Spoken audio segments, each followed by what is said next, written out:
नमस्कार दोस्तों। इस वीडियो में हम लोग प्रश्नावली 5.3 के क्वेश्चन नंबर 11 को हल करेंगे। पिछले वीडियो में हमने प्रश्नावली 5.3 के 10 क्वेश्चन को हल कर लिया था। इस वीडियो में हम इसी को हल करेंगे, क्वेश्चन नंबर 11 को। लेकिन शुरू करने से पहले आपसे यही कहूंगा कि कृपया यदि पास में बुक हो तो बुक में देखेंगे तो और स्पष्ट हो जाएगा, लेकिन मैंने लिख दिया है प्रश्न को।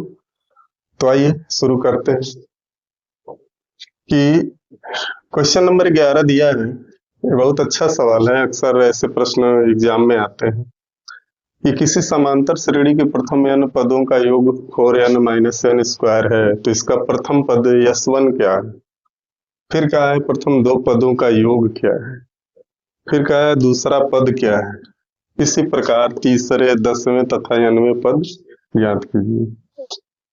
तो आइए इसको हल करते हैं। तो यहाँ पे दिया है n पदों का योग दे दिया है, n पदों का योग दिया है कि बराबर 4n माइनस n स्क्वायर दिया है। अब हमें क्या ज्ञात करना है, इसका प्रथम पद s1 ज्ञात करना है। तो n बराबर 1 रख लेते हैं। n बराबर 1 रखेंगे तो n बराबर 1 रखने पर लिख सकते हैं, इसी में रखना है। तो s1 बराबर हो जाएगा, जैसे मान लीजिए n पदों का योग, तो प्रथम पदों का योग क्या होगा, ये 4n माइनस n स्क्वायर, तो होता है sn बराबर, यानी ये sn का मान है। तो s1 बराबर हो जाएगा 4 गुणे 1 माइनस 1 का वर्ग। तो देख रहे हैं ये आ जाएगा 4 एकम 4, 1 का वर्ग 1, तो 4 में से 1 घटेगा तो आ जाएगा 3, यानी ये वाला आपका आ गया। इसका प्रथम पद क्या है, s1 क्या है, s1 बराबर 3, ये पहला आंसर आ गया। फिर क्या प्रथम दो पदों का योग क्या है, तो यानी n बराबर 2 रखने पर, n बराबर 2 रखने पर, तो n बराबर 2 रखेंगे तो ये हो जाएगा s2 बराबर, इसी में 2 रखेंगे n का, n गुणे 2 4n गुणे 2 माइनस 2 का वर्ग, यानी 4 दूना 8, 8 माइनस 4 बराबर हो गया 4। यानी आपका देखिए दूसरा पद भी निकल गया, प्रथम दो पदों का योग निकल गया।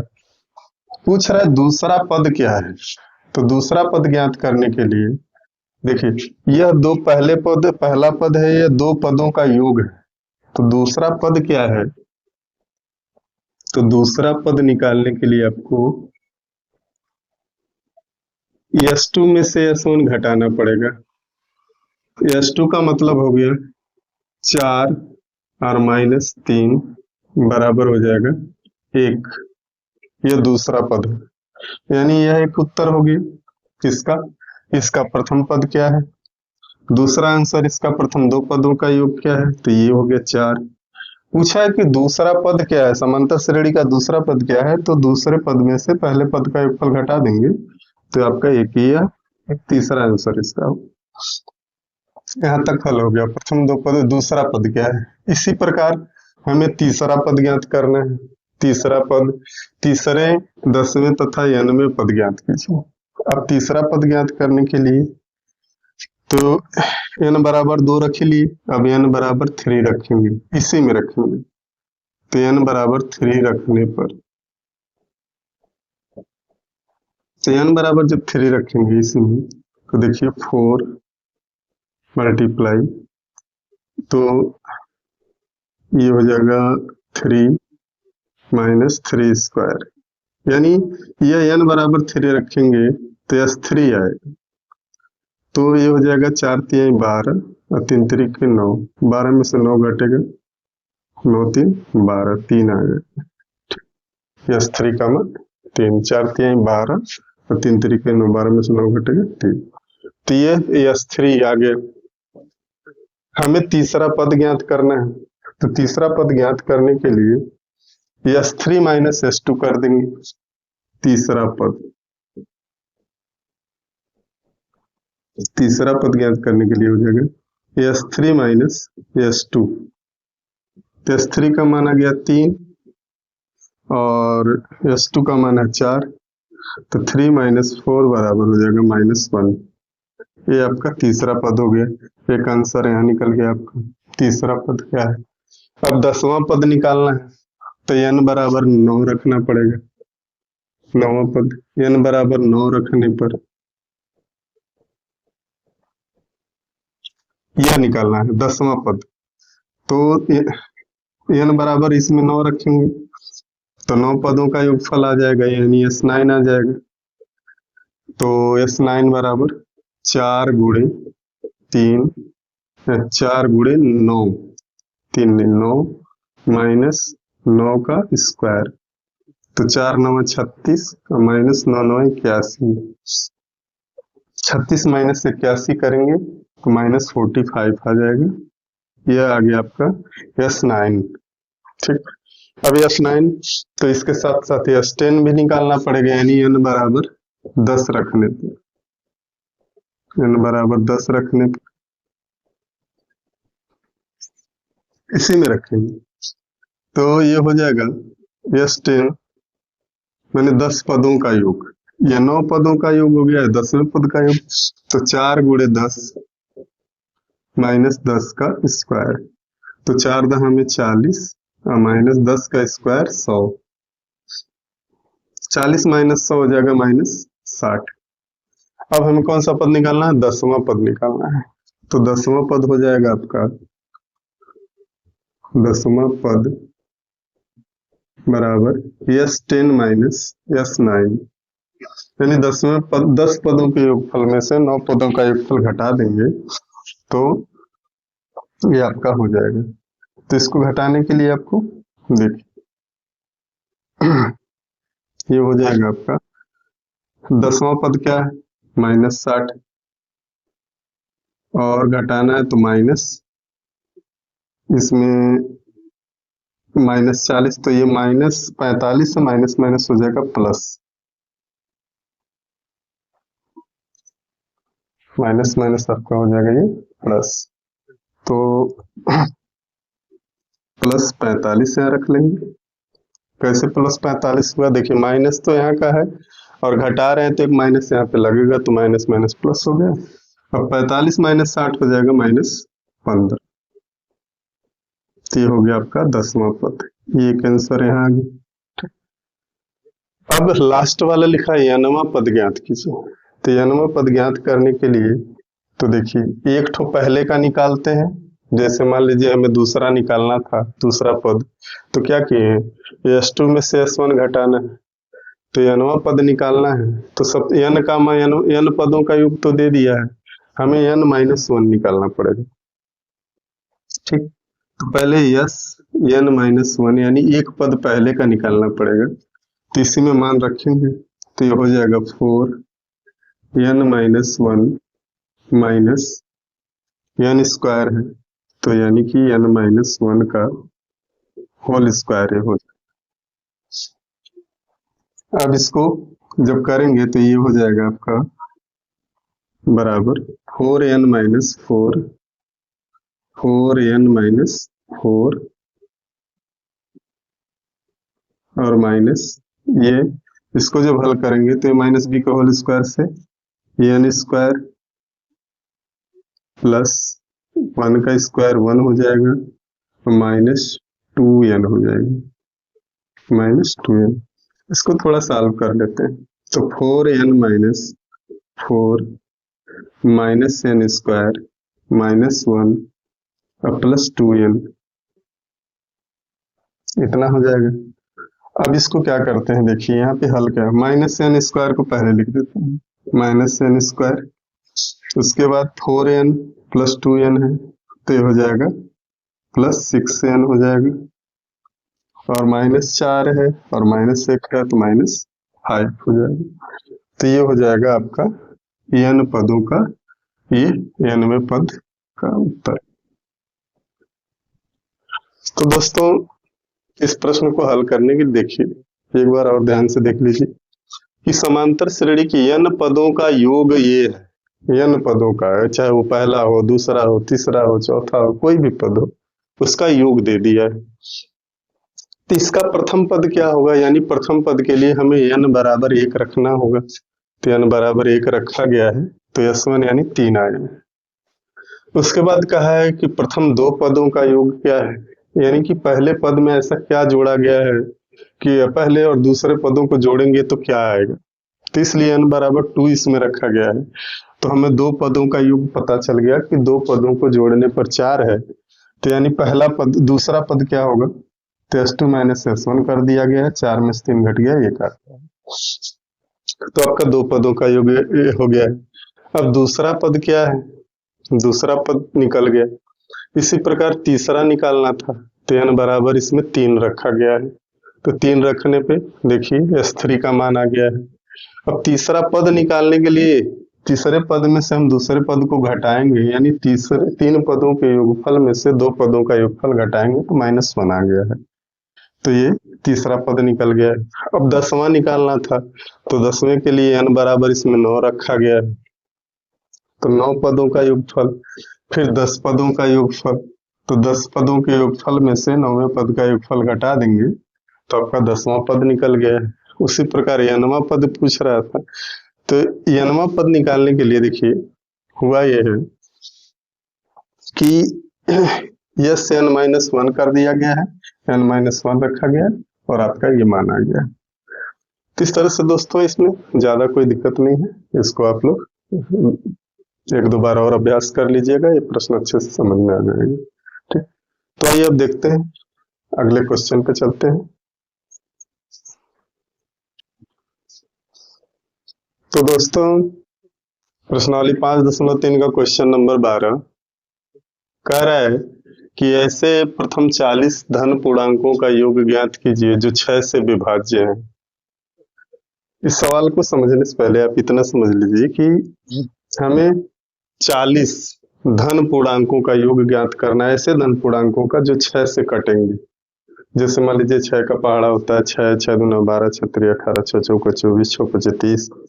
तो ये जो ऐसे ही 40 6 से कटने वाली 40 संख्याओं को लिख लेना है और उसके बाद उसका योग ज्ञात करना है। कहने का मतलब ये है, देखिए हमें तो वैसे करना नहीं है, हमें तो समांतर श्रेणी के जो फार्मूले हैं उससे लगाना है।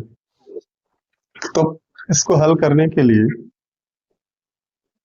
बहुत अच्छा क्वेश्चन है, ऐसे प्रश्न बहुत टिपिकल क्वेश्चन है जो आते हैं, ध्यान दीजिएगा कि पहले 6 से विभाज्य माने विभाजित होने वाली, कटने वाली, 6 से विभाज्य होने वाली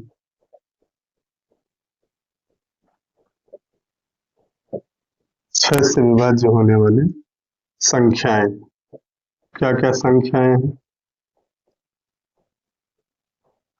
6 से विभाज्य होने वाली संख्याएं 6, 12, 18, 24, इसके बाद कितने तक, 40 पदों तक। अब आपको यदि पढ़े होंगे तो ध्यान आ रहा होगा कि प्रश्नावली जब शुरू हुई थी तो पहला क्वेश्चन इसी तरह से था और उसमें क्या करते थे आपको अच्छी तरह से मालूम होगा। तो इसमें क्या करना है, आप बाकी सारी चीजें उसी तरह से है। इसका प्रथम पद निकाल लेना है। प्रथम पद a होता है, a बराबर हो गया 6। ठीक, सार्वंतर निकाल लेना है। सार्वंतर d बराबर 12 में से 6 घटा देंगे, 12 माइनस 6 बराबर 6। ठीक, n बराबर आपका 40, n बराबर हो गया 40। तो n पदों का योगफल, n पदों का योगफल, हमें योगफल ही ज्ञात करना है, n पदों का योगफल। सूत्र आपको स्मरण होगा ही कि क्या होता है, n/2 कोष्ठ में 2a plus n-1 into D. ये हो गया आपका फार्मूला। n पदों का योगफल यानी Sn यानी S14 बराबर 14/2, 40/2। ये हो गया 2 गुणे ए का मान है 6, n का मान 40 और d का मान 6। देखिए बस मान रख लीजिए, अब 2 से इसको कैंसिल कर दीजिए, 20 हो जाएगा, 2 छक्के 12 हो जाएगा, प्लस ये 39 गुणे 6 कर लीजिए, 39 गुणे 6 करेंगे तो आपका आ जाएगा 234। ठीक, अब इसका 20 गुणे जोड़ लीजिए, 4 2 6, 3 1 4, 246, 20 गुणे 246 हो जाएगा। अब 20 गुणे 246 करेंगे तो आपका आ जाएगा माइनस बराबर 4920। ये आपका आंसर है। तो देखिए बच्चों, इसी तरह से किसी भी संख्या से विभाज्य होने वाले कितने भी पदों तक की संख्याओं का योग पूछे तो आपको इसी तरह से कर लेना। 2 से विभाज्य होने वाली संख्याओं की 100 संख्याओं का योग ज्ञात कीजिए। तो पहले उन संख्याओं को लिख लीजिए, उसके बाद प्रथम पद, सार्वंतर और कितनी संख्याओं का योग ज्ञात करना है वो लिख लीजिए, उसके बाद इस फार्मूले में मान रख दीजिए, आपका आंसर आ जाएगा। ठीक, तो आशा करता हूँ ये क्वेश्चन आपको अच्छे से समझ में आ गए होंगे। अब चलिए नेक्स्ट क्वेश्चन। तो देखो दोस्तों, प्रश्नावली 5.3 का क्वेश्चन नंबर 13, ये कहा है कि 8 के प्रथम 15 गुणजों का योग ज्ञात कीजिए। बस इतना ही प्रश्न है कि 8 के प्रथम 15 गुणजों का योग। गुणज का अर्थ क्या होता है यहाँ पे? तो जो जैसे 8 में 1 का गुणा हुआ तो 8 आया, तो 8 का पहला गुणज। 2 का गुणा हुआ, 8 दूना 16, तो 16 दूसरा गुणज है। यानी 8 में हम जिन संख्याओं का गुणा करते हुए आगे बढ़ते हैं वे सभी गुणज कहलाते हैं। ठीक, तो जो 8 का पहाड़ा होता है वह एक तरह से देखा जाए तो गुणज ही है। ठीक, तो आइए इसको हल करते हैं। तो 8 के प्रथम 15 गुणजों का, तो 8 के गुणजों की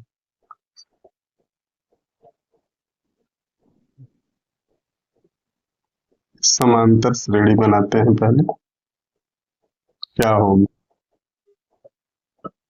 तो पहला होगा 8, 8 दूना 16, 8 तिरिके 24, 8 चौका 32, 8 पचे 40। इस तरह से कितने पदों तक?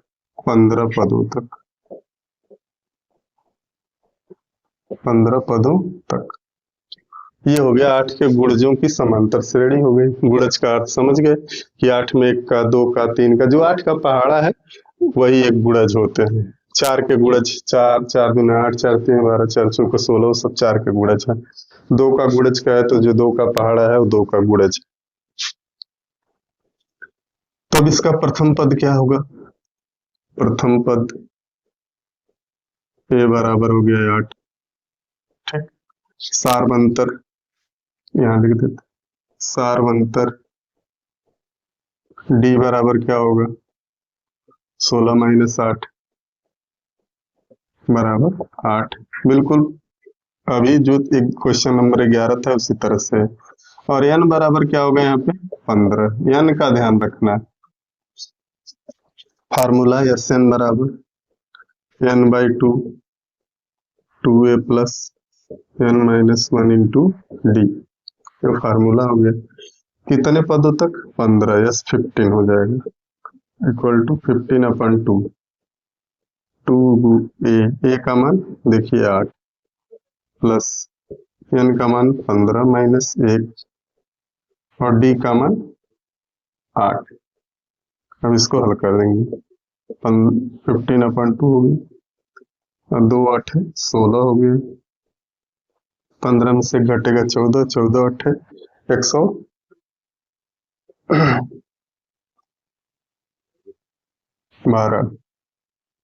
15 माइनस 112, 15 में से घटेगा 14, 14 8 112 हो जाएगा। अब यहाँ पे देखते हैं और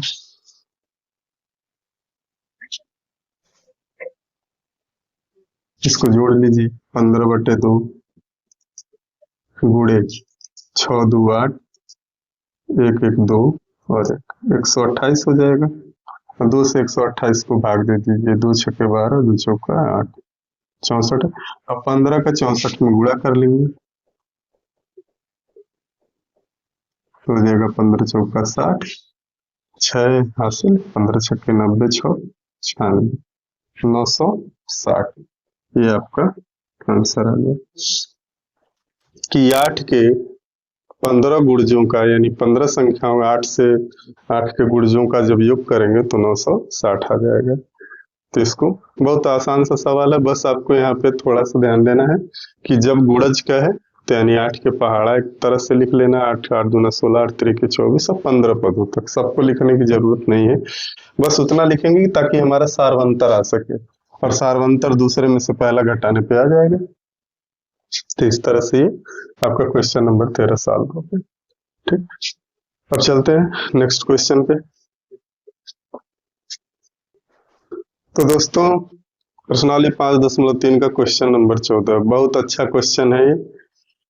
जैसे दिया है 0 और 50 के बीच विषम संख्याओं का योग ज्ञात कीजिए। 0 और 50 के बीच विषम संख्याएं कितनी है उनका योग ज्ञात करना है। तो आइए इसको सॉल्व करते हैं। 0 और 50 के बीच 0 और 50 के बीच की विषम संख्याएं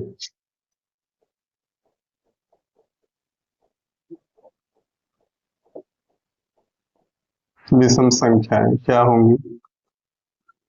तो विषम संख्या किसे कहते हैं? जो 2 से ना कटे।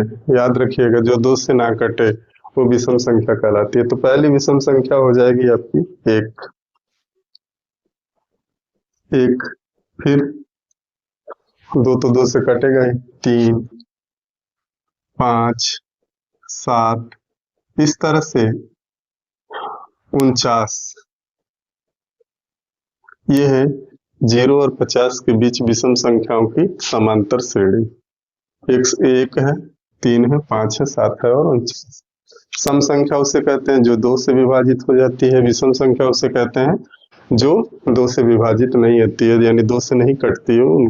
तो ये 0 से 50 के बीच हमें लिखना है। 50 तो 2 से कट जाएगा, इसलिए 49 ही है जो 2 से नहीं कटेगा। 0 के बाद 1, तो 1 से लेकर के 49 तक की संख्याएं हैं ये। तो अब हमें यहाँ देखना है कि इसका प्रथम पद जो है a बराबर 1 है, d बराबर सारवंतर 3 - 1 बराबर 2 है, और ये जो है 49 an है, यानी अंतिम पद है 49, यानी हमें n पता नहीं है। तो n पता लगाने के लिए आपको फार्मूला पता होगा an का a + n - 1 इंटू d बराबर, इसी का मान क्या है 49। an का फार्मूला है, लिख दो। तो पहले n निकाल लेते हैं, फिर आगे बढ़ा जाएगा।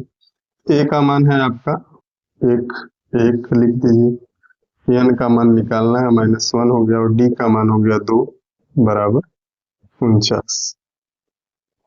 1 धन 2 का n में गुणा करेंगे 2n, 2 का -1 में गुणा होगा तो 2 बराबर 49। ठीक, 1 - 2 -1 हो जाएगा, तो ये हो जाएगा 2n - 1 बराबर 49। 1 - 2 -1 होता है। अब 2n बराबर 49 माइनस इधर जाएगा 1, +1 हो जाएगा, तो 2n बराबर हो जाएगा 50, और n बराबर हो जाएगा 50/2। n बराबर निकालेंगे 50/2, यानी n का मान आ गया 25। यह n का मान 25 आया, या ये क्या बता रहा है कि 1 से लेकर के, यानी 0 और 50 के बीच करीब 25 संख्याएं जो हैं वो विषम संख्याएं हैं। तो 25 विषम संख्याओं का, यानी कि अब हमें योग निकाल देना है। तो एस एन बराबर N by two, two A plus N minus one into S N, N पदों का योग, यानी एन का मान अब हमें रखना है 25, 25 अपॉन टू, टू मल्टीप्लाई ए का मान एक प्लस एन का मान 25 माइनस वन और डी का मान 2। तो इसको सॉल्व कर लेते हैं।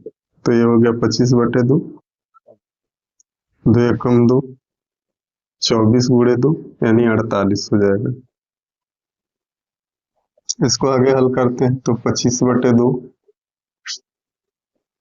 गुणे 48, 2 50 हो जाएगा, 2 से 50 में भाग दे देंगे तो 25 गुणे 25, ये 25 आएगा ना कटने पे, तो 25 का 25 में मल्टीप्लाई कर देंगे तो आपका हो जाएगा 625।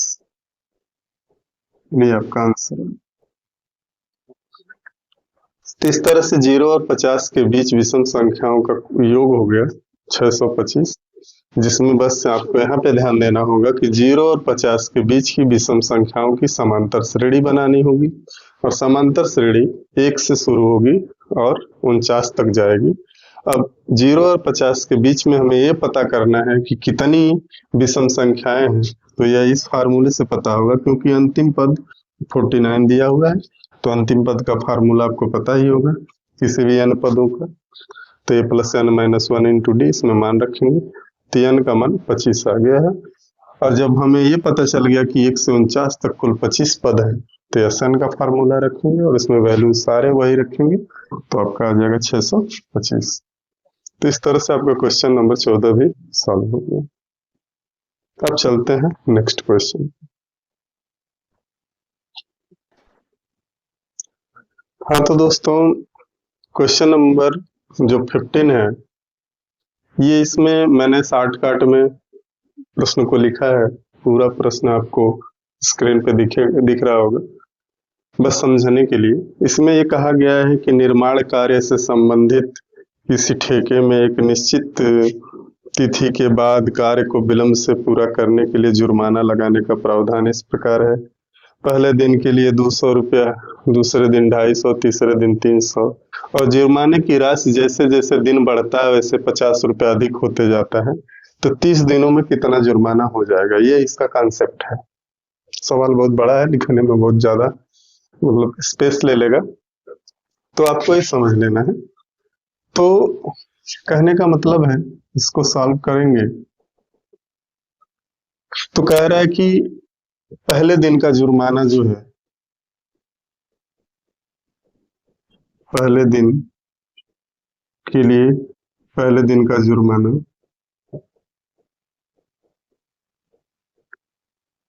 वह है 200 रुपये, बराबर 200।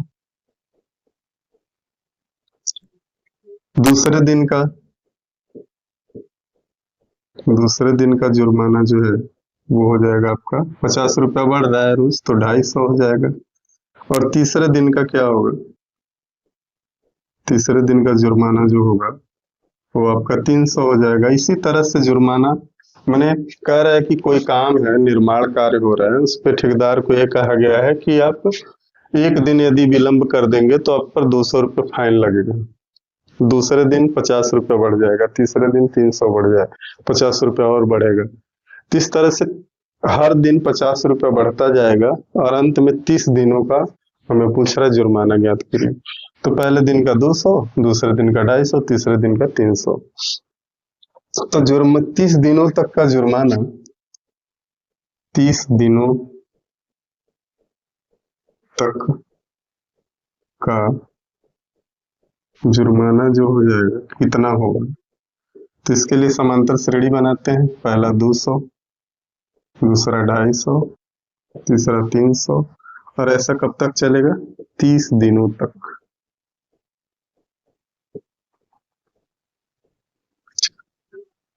अब इसमें देखिए, ए बराबर आपका हो गया 200, डी बराबर आपका हो जाएगा 250 माइनस 200, डी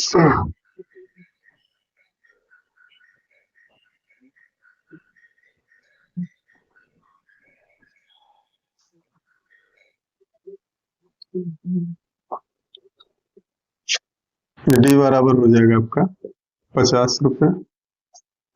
ठीक, और एन का मान जो है वो हो गया आपका 30। एन का मान हो गया 30। अब हमें 30 दिनों का जुर्माना निकालना है, तो एस एन का फार्मूला लगा देंगे। एस एन बराबर n/2 2a plus n-1 into D. S N 30/2 हो जाएगा, 2 गुणे ए का मान 200 रख लीजिए, प्लस 30-1 और डी का मान जो है वो रख लीजिए आपका 50। इसी को बस सॉल्व कर देना है, आपका आंसर आ जाएगा। सॉल्व करना आप जान ही गए होंगे। 15, 2 से 30 में भाग दे देंगे, 15 हो जाएगा, 2 दूना 400 हो जाएगा, माइनस प्लस 30 में से घटेगा 29, 29 गुणे 50 तो हो जाएगा 15 गुणे 400 प्लस 5 9 45 और 5 दूना 10 4 14, 1450 हो गया।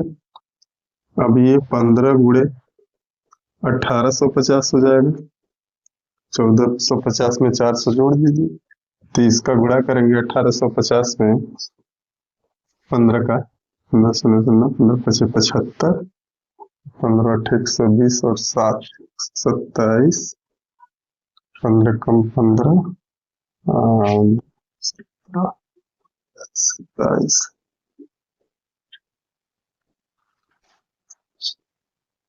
ये हो जाएगा 27,750 आंसर। पूरे सवाल को एक बार आइए फिर से समझते हैं। प्रश्न ये कहा है कि किसी निर्माण कार्य में यदि कार्य को आप विलंब से पूरा करेंगे, पहले जितना टाइमिंग दिया गया उस टाइमिंग के बाद यदि वो काम पूरा करेंगे, 1 दिन लेट हुआ तो 200 रुपया, 2 दिन लेट हुआ तो 50 रुपया बढ़ जाएगा, तीसरे दिन भी 50 रुपया बढ़ जाएगा, चौथे दिन भी 50 रुपया बढ़ जाएगा। ऐसे ही जुर्माने की राशि बढ़ती जाएगी और 30 दिनों का जुर्माना हमें ज्ञात करना है। तो हमने जुर्माने की राशि की एक समांतर श्रेणी बनाई है, पहला 200, 250, 300, 30 दिनों तक। बस ये जानना है कि ये प्रथम पद है, डी निकाल लिए हैं और ये 30 दिनों तक यानी n का मान दिया है और हमें योग ज्ञात करने के लिए एस एन का फॉर्मूला है, इसी में मान रख दिया गया है, तो आ गया है 27,750। तो ये इस तरह से आपका प्रश्नावली 5.3 में क्वेश्चन नंबर 15 भी सॉल्व हो गया। अब दोस्तों इसमें ज्यादा कुछ है नहीं, यही मेन कॉन्सेप्ट है। 2-3 फार्मूलों पे सवाल आते हैं और इन फार्मूलों को आप अच्छे तरह से याद कर लीजिए और इन फार्मूलों पे आप सवाल को बार बार सॉल्व करिए, तो आपको ज्यादा दिक्कत नहीं होगी। तो आशा करता हूं कि आपको क्वेश्चन अच्छे से समझ में आ गया होगा। और इसमें 1-2 सवाल और है, सेम इसी तरह से लगेगा, इसी फार्मूले पे लगेगा, तो आप स्वयं इसको लगाने के, क्योंकि प्रश्नों की संख्या तो अनलिमिटेड है, प्रश्न तो कोई बहुत सारी किताबों में बहुत सारे प्रश्न दिए हुए हैं, तो मैंने बस आप पे ये फोकस किया है कि भाई आपको ये योग ज्ञात करना है तो कैसे ज्ञात करेंगे, n ज्ञात करना है तो कैसे ज्ञात करेंगे, ए ज्ञात करना है, डी ज्ञात करना है, जो भी छोटी छोटी चीजें हैं उसको आपको मैंने कई वीडियो में लगातार समझाया है। आप उन वीडियो को देखिए अच्छे से और अधिक से अधिक अभ्यास करिए, तो आपको ये समांतर श्रेणी का जो प्रश्नावली है बहुत ईजी है, आपको अच्छे से समझ में आ जाएगी। तो दोस्तों अब आपको इसमें अधिक से अधिक अभ्यास ही करना है और कुछ नहीं बचा है। बाकी प्रश्न तो बहुत सारे हैं, मेरा यही तक आपको समझाने का विचार है कि आप यहाँ तक यदि आप समझ गए हैं तो नेक्स्ट क्वेश्चन भी आप सॉल्व कर लेंगे। तो प्रश्नावली 5.3 यही लास्ट चैप्टर है। अब मिलते हैं नेक्स्ट वीडियो में, नेक्स्ट क्वेश्चन को लेकर के, नेक्स्ट अध्याय शुरू होगा। तब तक मेरी वीडियो को देखते रहिए, आप लोग अधिक से अधिक देखिए, दोस्तों के भी शेयर करिए और लाइक सब्सक्राइब करना ना भूलें। मिलते हैं नेक्स्ट वीडियो में। जय हिंद।